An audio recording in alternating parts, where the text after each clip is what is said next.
Hello दोस्तों, आज मैं आप लोगों के लिए वॉइस लेकर आया हूँ। वॉइस की आज इस वीडियो में बेसिक चीज़ें हम बताएंगे और नेक्स्ट क्लास में आगे इसके रूल्स के बारे में बताएंगे। तो चलिए वॉइस स्टार्ट करते हैं। वॉइस का मतलब होता है वॉच। वॉइस का मतलब क्या होता है दोस्तों? वॉच। वॉइस कहता है कि वॉइस किसी वाक्य में प्रयुक्त वर्ब का वह रूप है जो दिखाता है कि या तो सब्जेक्ट कुछ करता है या सब्जेक्ट पर कुछ घटित होता है। यहाँ कह रहा है वॉइस दोस्तों कि या तो सब्जेक्ट कुछ करेगा या सब्जेक्ट पर कुछ घटित होगा। तो इसकी एग्जांपल से हम समझते हैं। एग्जांपल क्या कहता है? एग्जांपल कहता है दोस्तों, राम इज बीटिंग। राम पीट रहा है। राम पीट रहा है, किसी को पीट रहा है। इसमें राम क्या है दोस्तों? राम सब्जेक्ट है। इसमें राम क्या है? सब्जेक्ट है। तो सब्जेक्ट किसी को पीट रहा है, सब्जेक्ट कोई काम कर रहा है। इसी तरह से नेक्स्ट एग्जांपल है, Ram is being beaten. Ram को पीटा जा रहा है, मतलब राम को पीटा जा रहा है, मतलब सब्जेक्ट पर कुछ घटित हो रहा है। इसी तरह से दोस्तों अब जानेंगे हम कि वॉइस कितने प्रकार के होते हैं। Types of voice. Types of voice. तो दोस्तों वॉइस दो प्रकार के होते हैं। पहला वॉइस है एक्टिव वॉइस और सेकंड है पैसिव वॉइस। एक्टिव वॉइस को हिंदी में हम कहते हैं कृतवाच्य और पैसिव वॉइस को हम कहते हैं हिंदी में कर्मवाच्य। तो चलिए एक्टिव वॉइस के डिफिनीशन को हम समझते हैं। एक्टिव वॉइस का डिफिनीशन कहता है दोस्तों, जिस सेंटेंस में सब्जेक्ट की प्रधानता होती है, जिस सेंटेंस में सब्जेक्ट की प्रधानता होती है उसे एक्टिव वॉइस कहते हैं। और जिस सेंटेंस में सब्जेक्ट की प्रधानता ना होकर ऑब्जेक्ट की प्रधानता होती है उसे पैसिव वॉइस कहते हैं। उसे क्या कहते हैं दोस्तों? पैसिव वॉइस कहते हैं। तो इसके डिफिनीशन को हम एक चार्ट के द्वारा समझते हैं दोस्तों। हो सकता है ये डिफिनीशन आपको याद नहीं रहे, तो इस चार्ट के माध्यम से आप इसे याद रख सकते हैं। दोस्तों वॉइस जो होते हैं, यहाँ देखिएगा, वॉइस जो होते हैं वो दो प्रकार के होते हैं। वॉइस जो होते हैं वो दो प्रकार के होते हैं और वॉइस जो होते हैं दो प्रकार के होते हैं। और एक्टिव वॉइस में जो होती है सब्जेक्ट की प्रधानता होती है। यहाँ ध्यान से देखिएगा दोस्तों, एक्टिव वॉइस में सब्जेक्ट की प्रधानता होती है और पैसिव वॉइस में ऑब्जेक्ट की प्रधानता होती है। और वॉइस जो है दोस्तों वर्ब से बनता है। यहाँ पर इसका मतलब है वॉइस जो होता है दोस्तों वर्ब से बनता है। ऐसा कोई भी वॉइस नहीं होगा जिसमें वर्ब का प्रयोग नहीं होगा दोस्तों। आगे बढ़ते हैं। वर्ब जो होते हैं दो प्रकार के होते हैं। वर्ब जो होते हैं दोस्तों वो दो प्रकार के होते हैं। पहला वर्ब है ट्रांजिटिव वर्ब और दूसरा है इनट्रांजिटिव। ट्रांजिटिव का मतलब होता है सकर्मक क्रिया और इनट्रांजिटिव का मतलब होता है अकर्मक क्रिया। दोस्तों इनट्रांजिटिव का मतलब क्या होता है दोस्तों? अकर्मक क्रिया।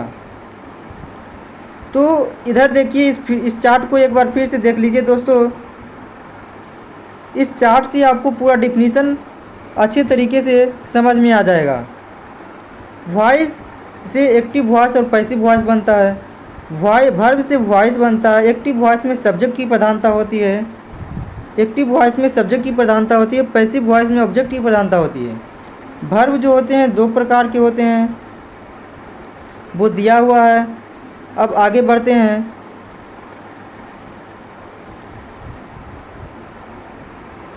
एक नोट है, इम्पोर्टेंट नोट है, इसको देखते हैं। इस कहता है ट्रांजिटिव वर्ब का पैसिव वॉइस नहीं बन। ट्रांजिटिव वर्ब का पैसिव वॉइस बनता है दोस्तों। ट्रांजिटिव वर्ब का पैसिव वॉइस बनता है, लेकिन इनट्रांजिटिव वर्ब का पैसिव वॉइस नहीं बनता है।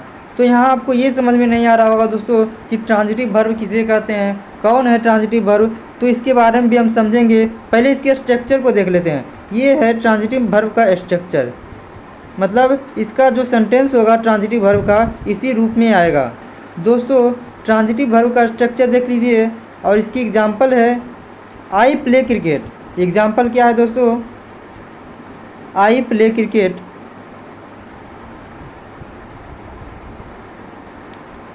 इसको हम देखते हैं।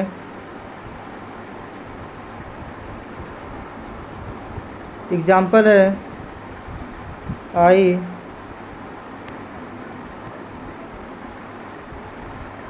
Play cricket.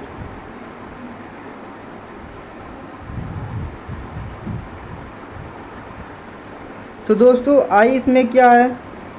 सब्जेक्ट है। प्ले क्या है? V1 है। और दोस्तों इसी को हम कहते हैं ट्रांजिटिव वर्ब। इसी को हम क्या कहते हैं? Transitive verb. ट्रांजिटिव वर्ब दोस्तों इसी को कहते हैं। और ये हो गया जो ऑब्जेक्ट हो गया। इसी तरह से नेक्स्ट एग्जांपल है I love you. Next example क्या है दोस्तों? एक मिनट। I love you. तो इसमें आई क्या है दोस्तों? सब्जेक्ट है।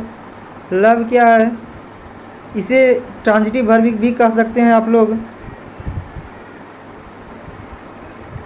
या फिर इसको V1 भी बोल सकते हैं।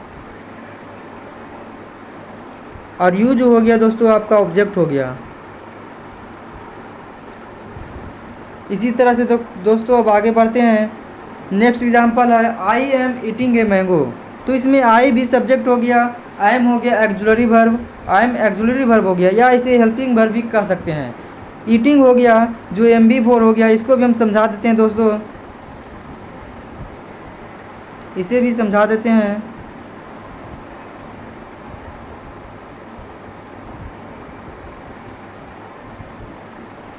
I am eating a mango.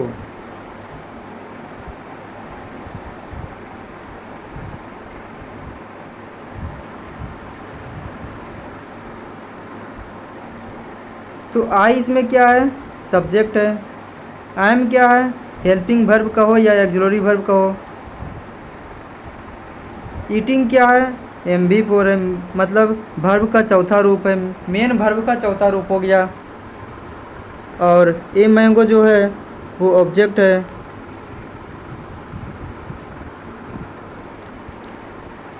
समझ गए दोस्तों? कोई डाउट हो तो कमेंट में लिख कर बताइएगा। अब आगे बढ़ते हैं। अब ये जो स्ट्रक्चर है दोस्तों, ये जो स्ट्रक्चर आपको दिख रहा है, ये स्ट्रक्चर इधर देखिए, थोड़ा सा नीचे करते हैं। यहाँ आपने पढ़ा था कि ट्रांजिटिव वर्ब का पैसिव वॉइस बनता है। तो ये जो सेंटेंस अभी हमने आपको बताया ये ट्रांजिटिव वर्ब का था। तो ये सारे सेंटेंस का पैसिव वॉइस बनेंगे। ये सारे सेंटेंस का पैसिव वॉइस बनेंगे दोस्तों। लेकिन अभी हम जो आपको बताने जा रहे हैं इन ट्रांजिटिव वर्ब का पैसिव वॉइस नहीं बनता है। तो उसके बारे में उस सेंटेंस को हम लेते हैं। अब ये जो स्ट्रक्चर है ये इनट्रांजिटिव वर्ब का स्ट्रक्चर है। इसी माध्यम पर सेंटेंस आएगा दोस्तों। यहाँ देखिए सेंटेंस क्या है? सेंटेंस है ही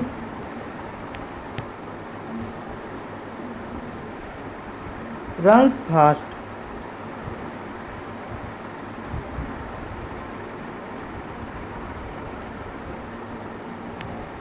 ही रन्स फास्ट। इसमें ही क्या है दोस्तों? सब्जेक्ट है। ही क्या है? सब्जेक्ट है। रन्स क्या है? अब रन्स को आप कहिएगा कि रन्स ट्रांजिटिव वर्ब है। तो ये रन्स जो है ट्रांजिटिव वर्ब नहीं है, रन्स इनट्रांजिटिव वर्ब है। क्या है दोस्तों? इनट्रांजिटिव वर्ब है। और ये V5 भी है। इसको आप V5 भी कह सकते हैं, वर्ब का पांचवा रूप भी कह सकते हैं। और जो फास्ट है दोस्तों, फास्ट है इसको आप क्या कहेंगे? एडवर्ब। ये एडवर्ब है।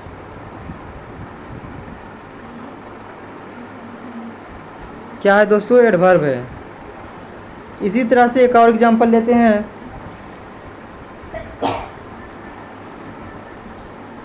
एक और एग्जांपल लेते हैं दोस्तों। इस एग्जांपल को नोट कर लीजिएगा। एग्जांपल है he is going to school.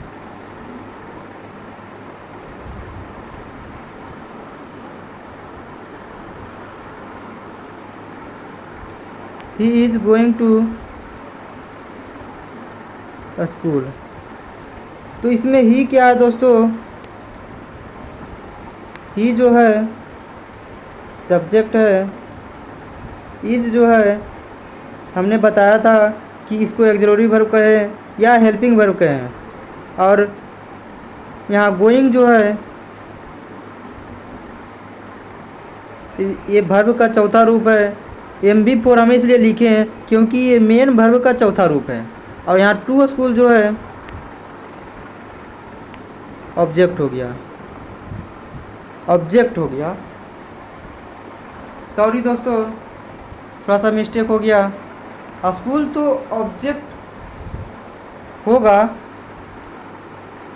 लेकिन यहाँ जो टू है ये प्रीपोजिशन हो गया दोस्तों। प्रीपोजिशन हो गया। यहाँ नहीं जगह है दोस्तों, इसलिए नहीं हो रहा है। आप लिख लीजिएगा। टू जो है प्रीपोजिशन है। इसी तरह से आगे बढ़ते हैं। आगे बढ़ते हैं दोस्तों। यहाँ पर है दोस्तों उसी का एक और एग्जांपल है। हमने ऑक्सिलरी वर्ब का यूज किया है। अभी सेंटेंस में हमने ऑक्सिलरी वर्ब का यूज किए हैं नो ऑब्जेक्ट वाले में। तो उसी पर है subject plus auxiliary verb. Subject plus auxiliary verb plus main verb plus adverb यह रहेगा या प्रीपोजिशन रह सकता है। तो इसी आधार पर सेंटेंस मिलेगा। इस आधार पर मिले या इस आधार पर मिल सकता है दोस्तों। सेंटेंस दो ही आधार पर मिलेगा इंट्रांजिटिव वर्ब का। एक इस तरफ का, इस तरह का मिल सकता है, और एक इस तरह का मिल सकता है दोस्तों। दोनों सेंटेंस को अच्छे से देखिएगा। और अब चलते हैं आगे। कहता है दोस्तों कुल 12 सेंटेंस होते हैं, कुल 12 टेंस होते हैं। टेंस कितने होते हैं? 12। टेंस कितने होते हैं दोस्तों? 12। लेकिन पैसिव वॉइस कितने टेंस का बनता है? सिर्फ 8 टेंस का बनता है। यहाँ पैसिव वॉइस सिर्फ बनता है 8 टेंस का।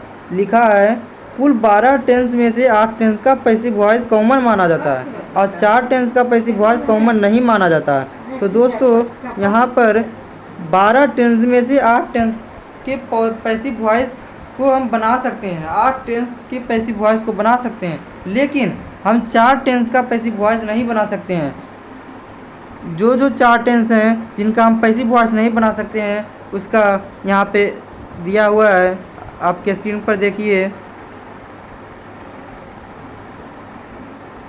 फर्स्ट है दोस्तों present continuous tense. Present continuous tense, present perfect continuous tense होगा दोस्तों। यहाँ पर थोड़ा सा मिस्टेक हो गया, हम यहाँ लिख देते हैं दोस्तों।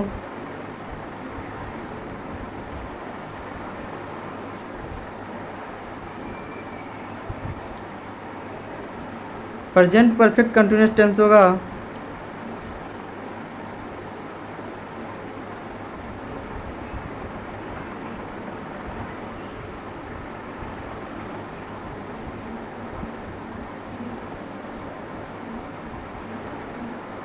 Continuous tense. इसको नोट कर लीजिएगा। और इधर थोड़ा गलती हो गया है। और सेकंड है पास्ट कंटिन्यूअस टेंस। थर्ड है future perfect continuous tense. Third क्या है दोस्तों? Future perfect continuous tense. And last है future continuous tense. Future continuous tense. तो दोस्तों ये जो 4 टेंस है इसका पैसिव वॉइस आप नहीं बना सकते हैं, बनेगा ही नहीं दोस्तों, इसका पैसिव वॉइस बनेगा ही नहीं। अब आगे बढ़ते हैं। अब दोस्तों हम पैसिव वॉइस किस तरह से बनाएंगे उसके बारे में समझेंगे। तो उसको जानने से पहले हम ये जान लेते हैं कि एक्टिव वॉइस का सेंटेंस किस तरह का आएगा, उसके स्ट्रक्चर को हम देखेंगे और उसके सेंटेंस को उसी आधार पर आएगा। तो स्ट्रक्चर है सब्जेक्ट। स्ट्रक्चर है दोस्तों सब्जेक्ट प्लस मेन वर्ब और प्लस ऑब्जेक्ट। पहला स्ट्रक्चर क्या है? Subject plus main verb plus object.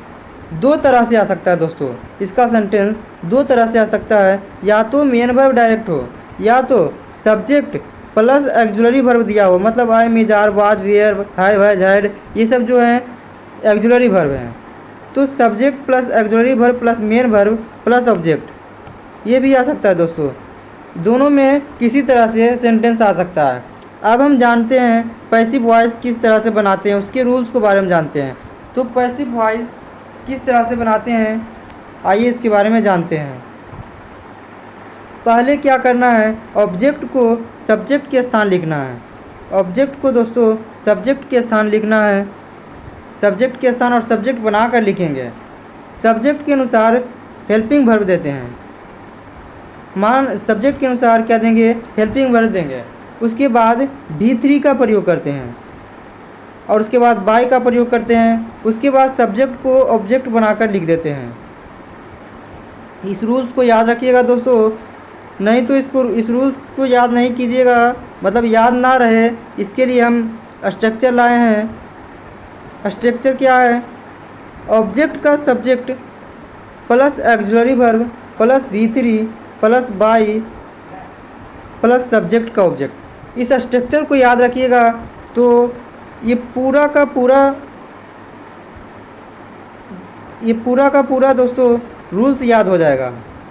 इसी रूल्स पर हमने ये स्ट्रक्चर को बनाए हैं दोस्तों। हेलो दोस्तों, फिर से देख लेते हैं एक बार। एक और इम्पोर्टेंट नोट है, एक्टिव वॉइस का सब्जेक्ट अगर पीपल रहे, क्या रहे? पीपल रहे, पुलिस रहे, डॉक्टर रहे, नो वन रहे, समवन रहे, या any one, everyone, nobody, somebody, everybody, anybody, इस तरह का कोई भी वर्ड हो तो उसमें पैसिव वॉइस बनाते समय भी3 के बाद बाय का प्रयोग नहीं करेंगे, बाय प्लस ऑब्जेक्ट का प्रयोग नहीं करेंगे। क्या दोस्तों? बाय प्लस ऑब्जेक्ट का प्रयोग नहीं करते हैं। तो एक छोटा सा इसका एग्जांपल लेते हैं ताकि आप लोग आसानी से समझ जाएं। सिर्फ इसी का एग्जांपल लेंगे, बाकी वॉइस जो भी बनाना है नेक्स्ट क्लास में बनाएंगे, उसको रूल्स के बारे में भी जानेंगे। तो एक एग्जांपल ले लेते हैं।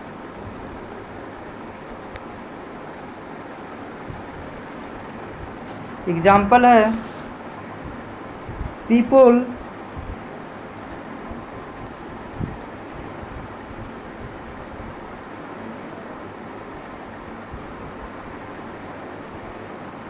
स्पीक। टेक्निकल प्रॉब्लम हो रहा है दोस्तों।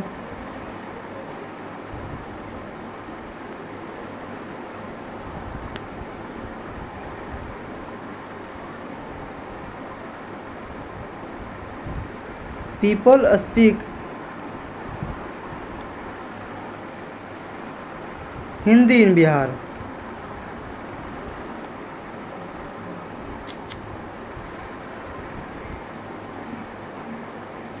अब लगता है दोस्तों क्लास को एंड ही करना पड़ेगा।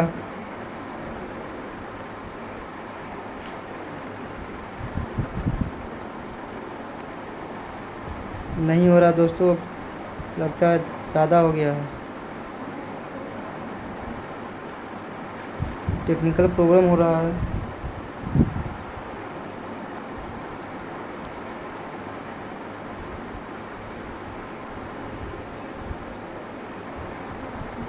नहीं लिखा रहा है दोस्तों।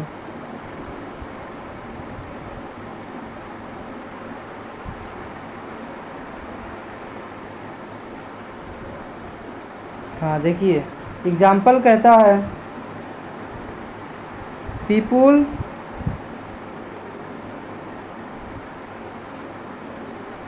स्पीक हिंदी इन बिहार।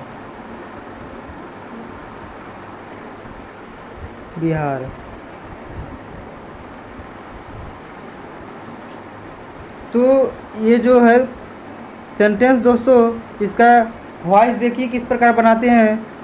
हमने वॉइस के रूल्स के बारे में बताया था, तो उसमें बोला है कि ऑब्जेक्ट को सब्जेक्ट के स्थान पर लिखते हैं। तो दोस्तों इसको हम बता देते हैं कि थोड़ा सा कि पीपल जो है सब्जेक्ट है। क्या है? पीपल सब्जेक्ट है और स्पीक जो है वर्ब का पहला रूप है, और हिंदी जो है ऑब्जेक्ट है, और इन बिहार जो है अदर वर्ड है। तो ऑब्जेक्ट को सब्जेक्ट के स्थान लाते हैं, तो हो जाएगा हिंदी के अनुसार, मतलब सब्जेक्ट के अनुसार ऑक्सिलरी वर्ब देखें तो हिंदी इज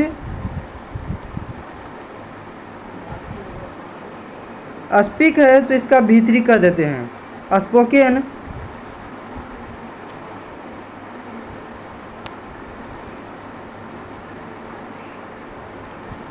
स्पोकन। लेकिन दोस्तों हमने अभी आपको बताया है, हमने अभी आपको क्या बताया कि यदि people, police, doctor, no one, someone, anyone, everyone, anybody, कुछ भी हो, इस तरह का वर्ड कुछ भी हो, तो सब्जेक्ट के रूप में अगर हो तो हम बाय प्लस ऑब्जेक्ट का प्रयोग नहीं करेंगे। तो यहाँ ना ही बाय प्लस ऑब्जेक्ट का प्रयोग करेंगे, बल्कि यहाँ पर इन बिहार लिख देंगे, अदर वर्ड लिख देंगे दोस्तों।